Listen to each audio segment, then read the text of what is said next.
up introducing myself as so-and-so's sister. I was born in Raleigh, North Carolina, the youngest of 3 girls, and at the time I did not realize the extent to which this would shape my life or the person I would grow to become.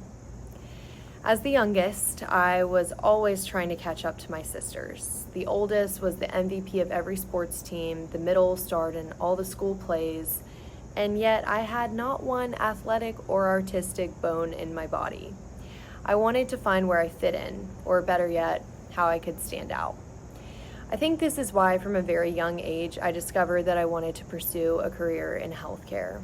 While most kids dreaded going to the doctor's office, I oddly always looked forward to checkups and would beg the pediatrician to let me use her stethoscope.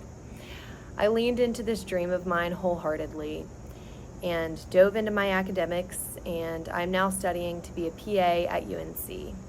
So my ambition was the first thing that I got from my sisters. Second, being the youngest gave me my love for children. As a kid, there was nothing I wanted more than a little sibling, someone to teach and take care of. My whole life, I've been drawn to children, and some of my most transformative experiences have come from my time babysitting and nannying over the past decade. This is also what has shaped my gravitation towards pediatrics. I find such joy in working with children, and this has become a major drive in my passion for healthcare. And last but not least, I was often left to my own devices as a child. While my parents were running carpool or at middle school basketball games, I was trusted to be self-sufficient, which made me extremely independent. Over time, this has become one of my favorite qualities about myself, and I think what has shaped my entrepreneurial interests. I crave the autonomy and creative freedom that defines an entrepreneur, and that has led me to where I am now. I am beginning my journey as part of the Shuford program in entrepreneurship at UNC. And though I'm not yet sure how, I'm confident that this background will continue to weave its way into both my professional and personal life in the future. So standing here today, I no longer resent being so-and-so's sister. Instead, I realize how instrumental my role as the youngest child has been in shaping my character and guiding my aspirations.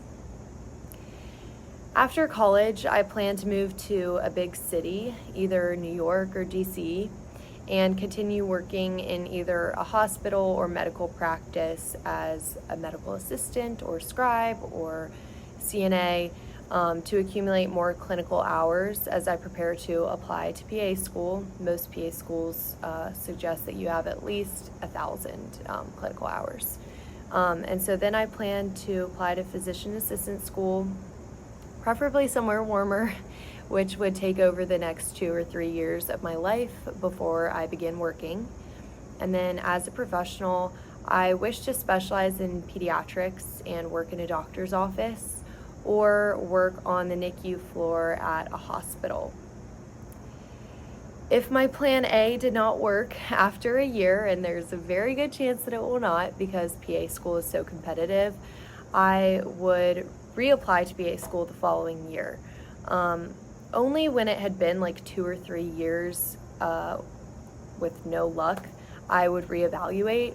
And in this case, I think I would lean into my entrepreneurial interests and develop some kind of startup centered around either children's or maternal health, whether this is something related to medical sales or just anything related to wellness. I think that's something that I would be really interested in, and that's probably the next direction I would go, especially with my background in the Shuford program.